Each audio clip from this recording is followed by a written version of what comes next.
I was vacuuming under our bed when something metallic caught the light. I reached under, pulled it out, and my stomach dropped. A Rolex, Submariner, black face, steel band, the kind of watch that cost more than my truck. I walked into the kitchen where my wife, Amanda, was chopping vegetables for dinner. "Hey, whose watch is this?" She glanced over, barely interested.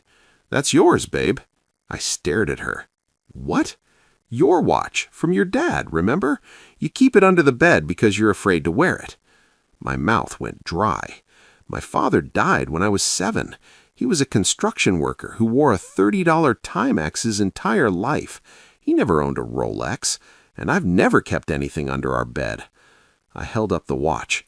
"Amanda, this isn't mine." She kept chopping. "Sure it is. You showed it to me when we first started dating."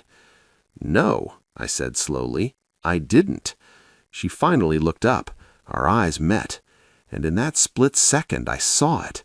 The lie forming, the panic, the calculation. "Babe, you're being weird. It's your watch." I turned the watch over. Engraved on the back in small, elegant script, "To Marcus, all my love, A." My name is Ryan. I don't know anyone named Marcus. But apparently my wife does. If you want to know what I found when I started pulling that thread, hit subscribe, because that watch wasn't the only thing she'd been hiding. My name is Ryan Foster. I'm 38 years old, and I'm a logistics coordinator for a freight company in Phoenix, Arizona. I work long hours, early mornings, late nights, weekends when shipments get delayed. It's not glamorous, but it pays the bills. $68,000 a year, benefits, a 401k I barely understand. I drive a 2015 Ford F-150 with 140,000 miles on it. I buy my clothes at Costco. I drink Folgers coffee because it's cheap and gets the job done. I'm a simple guy. My wife Amanda is different. She's 36, works in marketing for a tech startup downtown, makes about $95,000 a year, plus bonuses. She's beautiful, the kind of beautiful that turns heads in restaurants. She wears designer clothes, not the flashy kind, but the subtle, expensive kind that people who know. She drives a leased BMW 3 Series. She drinks oat milk lattes that cost $7. We've been married for 6 years, together for 8, and until I found that watch, I thought we were solid. Let me paint you a picture of our life. We live in a modest 3-bedroom house in Tempe, nothing fancy. Built in the 90s, needs some work, but it's ours. Well, the bank's, but you know what I mean.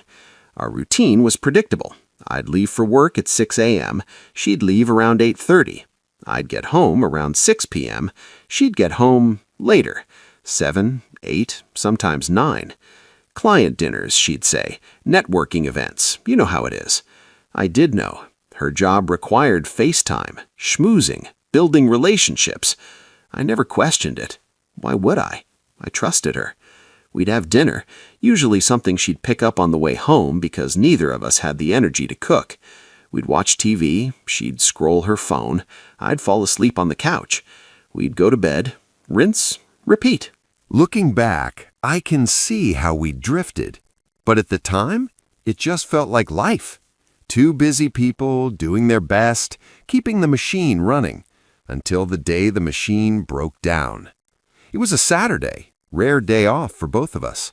Amanda had gone to a yoga class. I decided to finally tackle the bedroom. It had been weeks since we'd properly cleaned. I was vacuuming under the bed, pushing the nozzle into the corners where dust bunnies breed, when I saw it.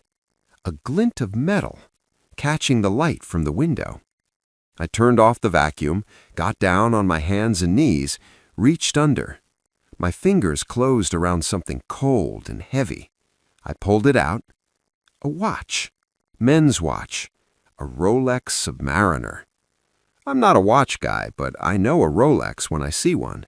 My buddy Jake has one. He bought it to celebrate paying off his student loans. Cost him $9,000. This one looked identical. I sat back on my heels, turning it over in my hands. Why was there a Rolex under my bed? I checked the clasp. It was sized for someone with a bigger wrist than mine. I tried it on. It slid around loosely, too big. Then I turned it over and saw the engraving. To Marcus, all my love, -A. My blood went cold. I sat there on the bedroom floor, holding that watch, and my mind started racing. Marcus? Who the hell is Marcus? And A? A for Amanda? No, that's crazy. There has to be an explanation. Maybe it was a gift for someone, a client, a coworker. Maybe she bought it and forgot about it. Maybe... But why would it be under our bed? I heard the garage door open. Amanda was home. I stood up, watch in hand, and walked to the kitchen. She was in her yoga clothes, hair pulled back, face flushed from exercise. "Hey, babe," she said, grabbing a water bottle from the fridge. "How's the cleaning going?" I held up the watch. "Whose is this?" She glanced over. "That's yours." I blinked. "What?" "Your watch, the one from your dad." My heart started pounding. "Amanda, my dad didn't have a Rolex." She laughed. "Yes, he did. You showed it to me when we first started dating. You said you kept it in a safe place because you were afraid to wear it." I stared at her. She was lying. I could see it in her eyes, the way they flicked away from mine, the way her hand tightened around the water bottle. "Amanda," I said slowly, "this isn't mine." "Sure it is." "Then why does it say to Marcus on the back?" Her face froze. For just a second, a micro-expression, panic. Then she recovered. "Marcus, that's your middle name, right?" "My middle name is James." Silence. She set down the water bottle. "Ryan, I don't know what you're implying, but..." "I'm not implying anything. I'm asking. Whose watch is this?" "It's yours," she said firmly. "You're being paranoid." "Then why was it under our bed?" "Because that's where you keep it." "Amanda, I have never seen this watch before in my life." She crossed her arms. "Okay, fine. Maybe it's not yours. Maybe I bought it for you as a surprise for our anniversary." "Our anniversary is in 4 months. So I'm planning ahead." I turned the watch over again, read the inscription out loud. To Marcus, all my love, A. I looked up. You were going to give me a watch engraved with someone else's name? Her jaw tightened. You're twisting this. Then untwist it for me, I said. Explain how a $10,000 watch with another man's name on it ended up under our bed. She opened her mouth, closed it. Then she grabbed her keys.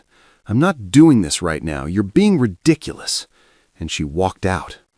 I stood in the kitchen, watch in hand, listening to her car pull out of the garage.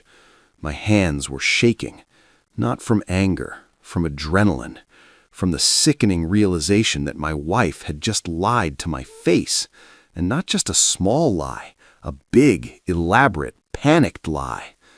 I looked down at the watch. To Marcus, all my love, A. I pulled out my phone and did what any man would do in 2024. I Googled it. How to find out who owns a Rolex. Turns out, Rolex keeps records, serial numbers, original purchase information.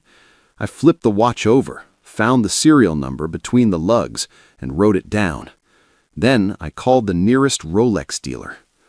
Rolex Boutique, this is Steven. How can I help you? Hi, I have a question about a watch, a Submariner. I found the serial number and I'm trying to figure out when it was purchased. I can help with that. What's the serial number? I read it off. I heard typing, then a pause. Okay, that watch was sold from our Scottsdale location in March of this year. March, 3 months ago. Do you have a name on the purchase? I'm sorry, sir. I can't release that information. Privacy reasons. Right, of course. Thanks. I hung up. March. Amanda bought or received a $10,000 watch 3 months ago and hid it under our bed. I sat down at the kitchen table and opened my laptop. I logged into our bank accounts. We had separate accounts, but I had access to hers for emergencies. I scrolled through her transactions from March. Nothing. No $10,000 charge, no Rolex purchase, which meant either she paid cash, unlikely, or someone else bought it. I kept scrolling, looking for anything unusual, and then I saw it. A recurring charge every 2 weeks, $350, to something called Skyline Executive Suites. I Googled it. It was a short-term rental company, luxury apartments, fully furnished, rented by the week or month. Downtown Phoenix. My stomach turned. I clicked through the website. Studio apartments starting at $2,500 a month, one bedrooms at $3,500. Perfect for someone who needed a private place to meet. I checked the dates of the charges. They started in January, 6 months ago. $350 every 2 weeks, sometimes $700 in a single month. I did the math. She'd spent over $4,000 on these rentals, and she'd never mentioned it. I sat back, staring at the screen, and felt the floor drop out from under me. My wife was renting an apartment I didn't know about and hiding a watch engraved to another man. I didn't confront her when she came home that night. I played it cool, made dinner, asked about her day. She acted like nothing had happened, like we hadn't just had a fight about a mysterious Rolex. "Work was crazy," she said, picking at her salad. "We're launching a new campaign next month. It's going to be intense." "Yeah?" I said. "Lots of late nights?" "Probably." I nodded, took a bite of chicken. "You ever go downtown for work stuff?" She looked up. "Sometimes. Why?" "Just wondering. I saw a charge on the account. Skyline Executive Suites. Thought maybe it was a work thing."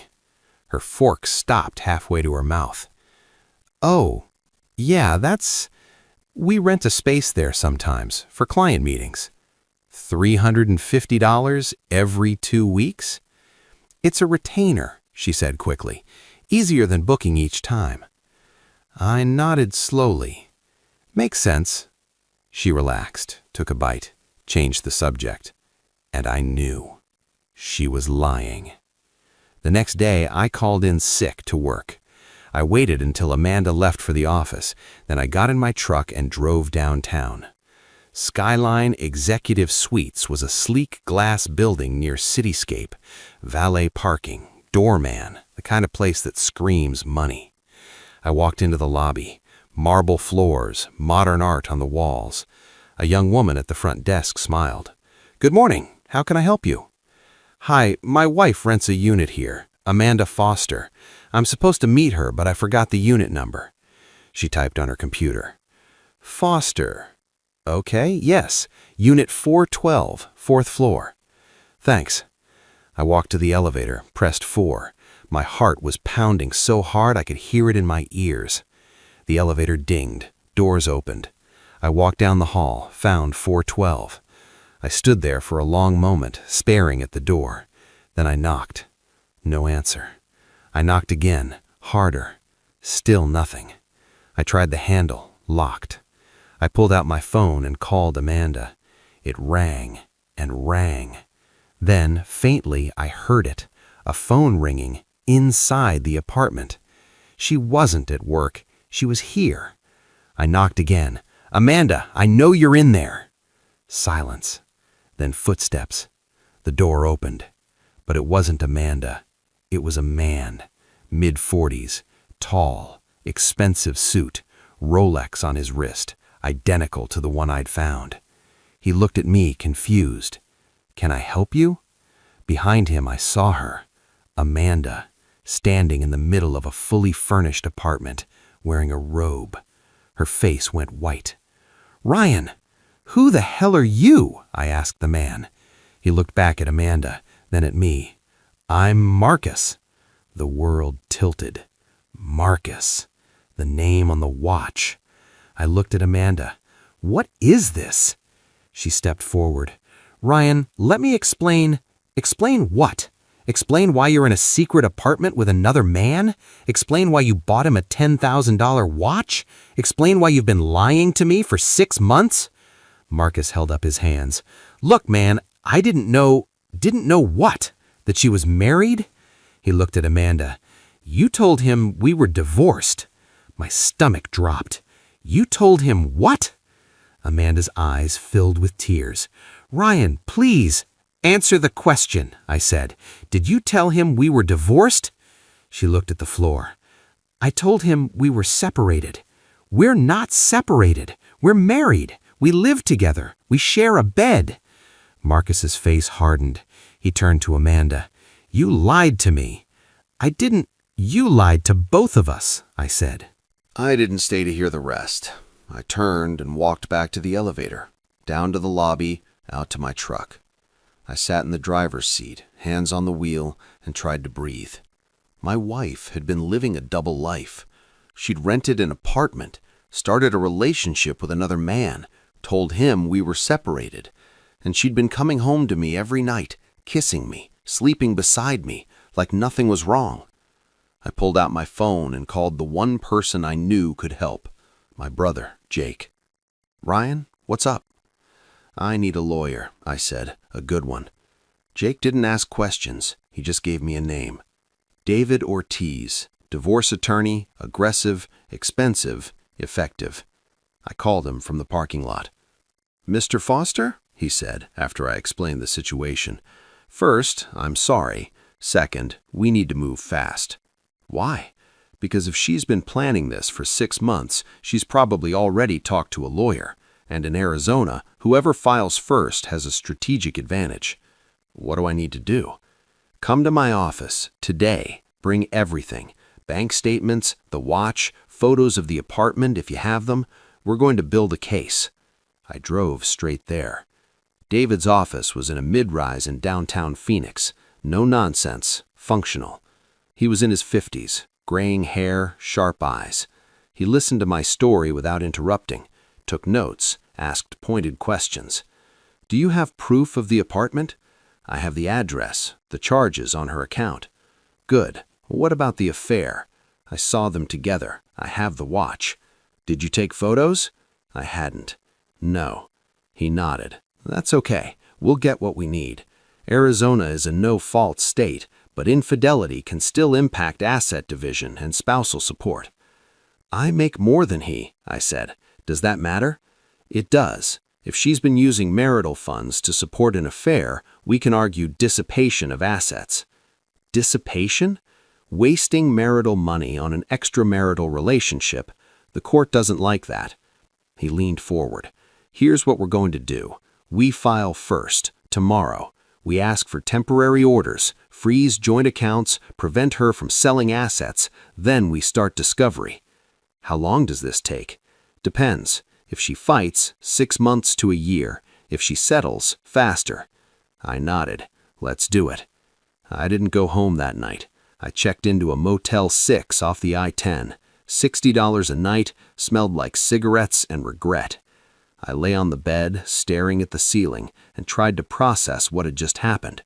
My wife, the woman I'd loved for 8 years, had been living a lie. She'd built an entire second life with another man in a secret apartment, and she'd been so good at it I'd never suspected a thing. My phone buzzed. "Amanda." "Ryan, please call me. We need to talk." I deleted the message. Another buzz. "I know you're hurt, but there's more to this than you think." I turned off my phone. The next morning, David filed the petition for dissolution of marriage. By 2 p.m., Amanda had been served. By 2 p.m., my phone was exploding. I turned it back on to 17 missed calls, 30 texts. "How could you do this? You didn't even give me a chance to explain. You're ruining everything." I didn't respond. At 4 p.m., David called. Her attorney reached out. They want to meet. "Already?" "She's panicking. That's good for us." The meeting was set for 2 days later. Amanda's lawyer was a woman named Lisa Brennan, polished, professional, expensive suit. She sat across from us in David's conference room and got straight to it. My client is willing to settle quickly and amicably. David smiled. I'm listening. She keeps the BMW, you keep the truck. You split the house equity 50-50. No spousal support either way. And the apartment? David asked. Lisa hesitated. What apartment? David slid a printed bank statement across the table, highlighted the Skyline charges. The one she's been renting for 6 months, the one she's been using to conduct an affair. Lisa's jaw tightened. She looked at Amanda. Amanda wouldn't meet her eyes. My client's personal life isn't relevant to asset division. It is when she's been using marital funds to support it, David said. That's dissipation. We're asking for reimbursement. How much? $4,000 for the apartment, plus the cost of the watch. Lisa blinked. What watch? David slid a photo across the table. The Rolex, engraving visible. The $10,000 Rolex she bought for her boyfriend using marital funds. Amanda's face went red. Lisa closed her folder. We'll need to regroup. They came back 3 days later with a new offer. Amanda would reimburse me $7,000 for the apartment and the watch. She'd take the BMW, I'd take the truck. We'd split the house equity 50-50. No spousal support either way. Clean break. David looked at me. It's a fair offer. I thought about it, about the years we'd spent together, the life we'd built, and the lie she'd been living. Take it, I said. The divorce was finalized 60 days later. I moved into a small apartment in Mesa, 1 bedroom, $1,200 a month. It was quiet, empty, mine. I sold the house, took my half of the equity, $85,000, and put it in a savings account. For the first time in my adult life, I had a cushion. I didn't hear from Amanda again, not directly, but I heard through mutual friends that she and Marcus didn't last. Turns out, when you build a relationship on lies, it doesn't hold up. 6 months later, I was at a coffee shop near my apartment when I met someone. Her name was Claire. She was a nurse, divorced, 2 kids. We started talking. She asked what I did. I told her. Logistics coordinator, nothing exciting. She smiled. Exciting is overrated. Steady is underrated. We exchanged numbers. 3 months later, we were dating. She didn't care that I drove an old truck or lived in a small apartment. She cared that I showed up, that I was honest, that I didn't play games. You're refreshing, she said one night over dinner. Refreshing? Real, she clarified. You're just real. I smiled. I'm just me. That's enough. A year after the divorce, I got a package in the mail. No return address. Inside was the Rolex and a note. I'm sorry. A.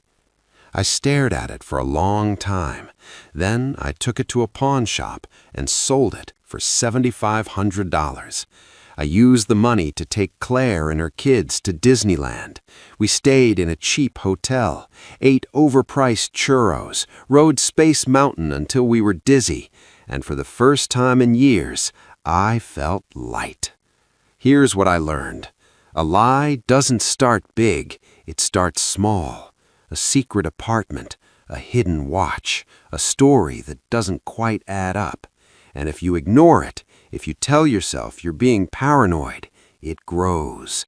Until one day, you're standing in a hallway, staring at your wife in another man's robe, and you realize your entire marriage was a performance. But here's the other thing I learned. You survive. You file the papers, you split the assets, you move into a smaller place, and slowly, quietly, you rebuild. Not the life you thought you had, the life you actually deserve. If this story hit home, comment, I'm free.